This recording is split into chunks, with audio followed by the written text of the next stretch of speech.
আমি এখানে একটা কড়াই বসিয়ে দিয়েছি, দেখো কড়াইটা গরম হয়ে গেছে। একদম গরম হয়ে যাওয়ার পর আমি এখানে শুকনো কড়াইয়ের মধ্যে কিছুটা জিরে দিয়ে দিচ্ছি, গোটা জিরে। তো এই গোটা জিরেটা আমি একটু কড়াইয়ের মধ্যে হালকা করে ভেজে নিই। আর আমি দিয়ে দিচ্ছি কিছুটা গোটা ধনে।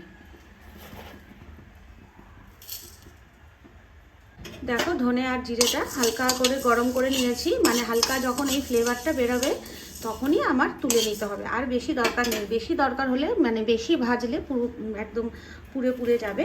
আর সেই কারণে আমি হালকা যখন ফ্লেভারটা বেরোবে তখন আমি এখানে পোস্তগুলো দিয়ে দিলাম। দেখো আমি এখানে 2 প্যাকেট পোস্ত এনেছি, আমি পুরোটাই দিয়ে দেবো। এই পোস্তগুলো দিয়ে আবার একটু হালকা নেড়ে তুলে দেবো, কারণ বেশি ভাজা হয়ে গেলে একদম ভাজা মশলার গন্ধ বেরোবে মাংস দিয়ে। সেই কারণে আমি অল্প নাড়াচাড়া করে আমি এবার তুলে নেবো। হয়ে গেছে, দেখো গন্ধটা বেরিয়ে গেছে, ফ্লেভারটা বেরিয়ে গেছে। তো এবার আমি তুলে নেব। মশলাগুলো তুলে নিয়েছি। আর এই মশলাটা এখন বেশ কিছুক্ষণ ঠান্ডা হতে হবে, তারপর আমি এটা মিক্সিতে পেস্ট করব। তো ঠান্ডা হওয়ার জন্য এটা আমি রেখে দিলাম। আর এখানে আমি কড়াই বসিয়ে দিয়েছি, এই কড়াইটা গরম হয়ে গেছে। এবার আমি কড়াইয়ের মধ্যে তেল দিয়ে দেবো,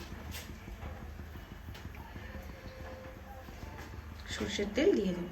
তেল আমি দিয়ে দিয়েছি, তেলটাও গরম হয়ে গেছে। আর এখানে আমি এলাচ, লবঙ্গ, দারচিনি, যেটাকে আমরা এক কথায় বলি গোটা গরম মশলা, আমি তেলের মধ্যে দিয়ে দিলাম। আর দিয়ে দিলাম 2টো তেজপাতা।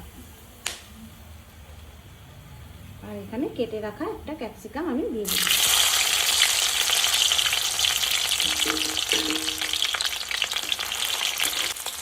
যখন দেখবো ক্যাপসিকামটা একটু ভাজা ভাজা হয়ে আসছে তখন আমি এখানে পেঁয়াজগুলো দিয়ে দেবো।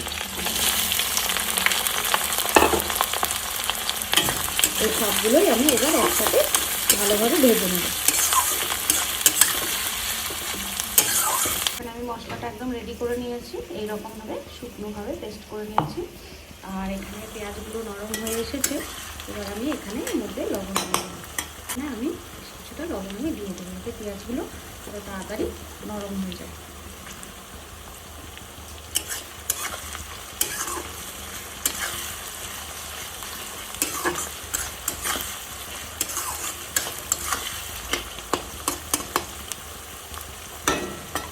পেঁয়াজগুলো নরম হোক। আর এখানে দেখো আমি খুব পরিষ্কারভাবে ধুয়ে নিয়েছি। এখানে বেশ কিছুটা মাংস, মুরগির মাংস, চিকেন আমি ভালো করে পরিষ্কার করে ধুয়ে আমি নিয়ে নিয়েছি। এবার এই চিকেনগুলোকে আমি একটু একটু করে এই পেঁয়াজের সাথে দিয়ে দেবো। পেঁয়াজটা বেশ নরম হয়েই এসেছে। এবার আমি চিকেনগুলো এখানে দিয়ে দেবো।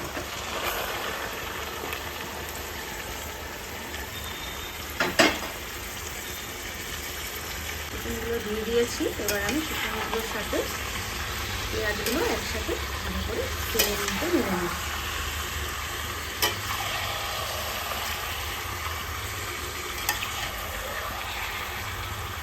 চিকেন থেকে কিন্তু প্রচুর জল দেওয়া হয়, সেই জলেই দেখবে পেঁয়াজগুলো সেদ্ধ হয়ে গেছে এবং চিকেনও সেদ্ধ হয়ে গেছে।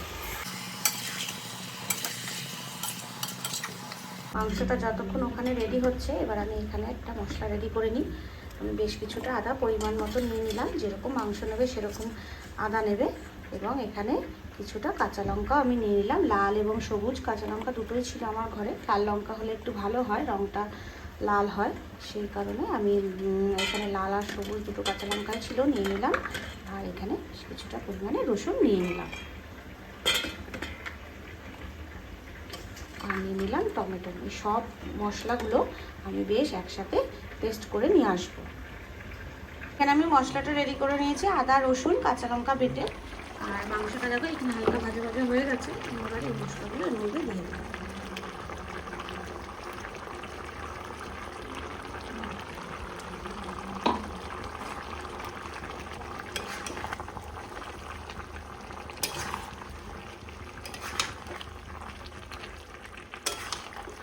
দিয়ে ভালো করে কষিয়ে নেব।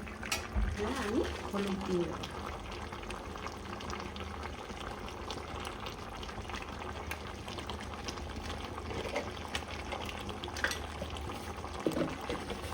দিয়ে দেবো লবণ, সামান্য আর একটু লবণ আমি দিয়ে দিলাম।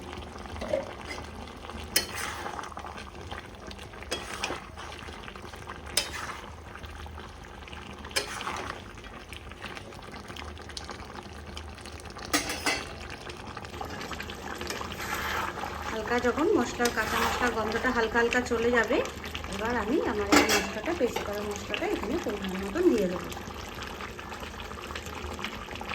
পোস্ত বাটা, ধনে বাটা আর জিরে বাটা।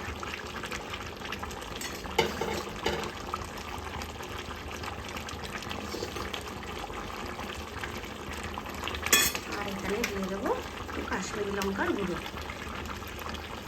যাতে কালারটা লাল হয়। দিয়ে খুব ভালোভাবে এবার কষাতে থাকবো। বন্ধুরা দেখে নিই এবার চিকেনটা কী অবস্থায় আছে।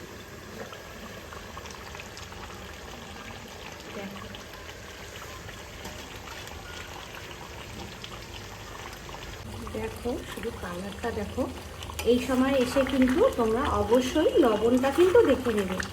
যদি তোমাদের মনে হয় ঝাল আর একটু প্রয়োজন আছে, তো এই সময় এসে একটু ঝাল এর সাথে অ্যাড করতে পারো, লঙ্কার গুঁড়ো, কিন্তু না করাই ভালো। আর যদি এই সময় এসে তোমরা লবণটা দেখে নেবে। দেখো গ্রেভিটা দেখো, শুধু গ্রেভিটা দেখো আর কালারটা দেখো। যেহেতু কালারটা কাশ্মীরি দিয়েছি, কাশ্মীরি লঙ্কার গুঁড়ো দেওয়াটা, গ্রেভিটা দেখো কত সুন্দর হয়েছে। আমি কিন্তু জল কিন্তু একদমই দেইনি। আমি দেখো তাতেই মাংস কত সুন্দর সেদ্ধ হয়ে গেছে। আমি জল একদমই দেইনি, কারণ মাংসটা সেই সময় যে মাংসের থেকে যে জল বেরিয়েছিল সেই জলেই কিন্তু মাংসটা সেদ্ধ হয়ে গেছে। এবং তেলের মধ্যে দিয়ে মাংসটা কিছুক্ষণ নাড়াচাড়া করে নিয়েছি। কাঁচা মাংসের ফ্লেভারটাও চলে গেছে, কাঁচা মাংসের গন্ধ ভালো লাগে না। তো দেখো এবার কালারটা দেখো। আর কিছুক্ষণ অল্প একটু সময় আমি আর এই মাংসটাকে ফোটাবো। ফুটিয়ে আমি সামান্য একটু মিষ্টি অ্যাড করব।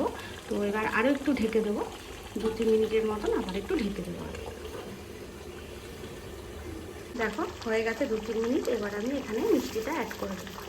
সামান্য মিষ্টি দেবে, আমার ঘরে যেহেতু বাচ্চা খাবে সে কারণে একটু মিষ্টি তো দিতেই হবে। সামান্য মিষ্টি দেবে, খুব বেশি মিষ্টি দিলে ভালো লাগে না। আর এটা আমি দিয়ে দিলাম গরম মশলা, অল্প একটু গরম মশলা। গরম মশলাটা তোমরা দিতেও পারো, অপশনাল, যেহেতু আমি ফোড়নে গোটা গরম মশলা আগেই দিয়েছি, তো আমি একটু দিয়েই দিলাম। গুঁড়ো গরম মশলা ছিল সেই কারণে। তো তোমরা দিতেও পারো, নাও দিতে পারো, সেটা তোমাদের ব্যাপার, কিন্তু আমি একটু দিয়ে দিলাম।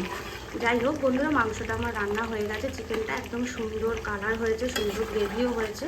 তোমরা কিন্তু বাড়িতে এইভাবে একবার অবশ্যই ট্রাই করে দেখো, খেতে কত স্বাদ হয়, খেতে কত ভালো লাগে। দেখো একদম জল ছাড়া, জল আমি দিইনি, মাংস থেকেই যা জল বেরিয়েছে আর জল দেওয়ার প্রয়োজন হয়নি।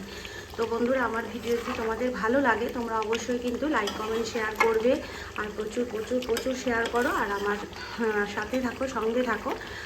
আমি চাই তোমরা আমাকে কমেন্ট করো, ভালো হোক মন্দ হোক সবটাই তোমরা কমেন্ট করবে। যদি তোমাদের ভালো লাগে সেটাও কমেন্ট করবে, ভালো না লাগলে সেটাও কমেন্ট করবে। কীরকমভাবে কী ধরনের রান্না তোমরা দেখতে চাও সেই কমেন্টও করবে। আমি অবশ্যই তোমাদের রিকোয়েস্ট রাখার চেষ্টা করব এবং তোমাদের কমেন্টের আশায় আমি থাকবো। তো বন্ধুরা এবার আমি মাংসটা কিন্তু নামিয়ে নেব, হয়ে গেছে। দেখো বন্ধুরা এখানে কত সুন্দর লাগছে মাংসটা দেখতে, এবং গ্রেভিটাও দেখো কত সুন্দর হয়েছে। তো তোমরা কিন্তু বাড়িতে এইভাবে অবশ্যই একবার করে দেখোই না, খেয়ে কীরকম মনে হয়, আমি ঠিক বলছি না ভুল বলছি। আর এরকম দুপুরের পাতে যদি এরকম চিকেন থাকে এবং বেশ গরম গরম ভাত তো জমেই যায়। আজকে এমনিও বর্ষা হচ্ছে, বৃষ্টি হচ্ছে বাইরে, তো এই ওয়েদারে কিন্তু এরকম একটা রান্না হলে দারুণ জমে যাবে। তো বন্ধুরা তোমাদের আমার ভিডিওটা কীরকম লাগলো তোমরা কিন্তু অবশ্যই জানাবে, আর লাইক কমেন্ট শেয়ার অবশ্যই করবে। যারা নতুন বন্ধুরা আছো আমার চ্যানেলকে সাবস্ক্রাইব করবে। তো আমার ভিডিওটা এখানেই শেষ হচ্ছে। সবাই ভালো থাকবে, সুস্থ থাকবে।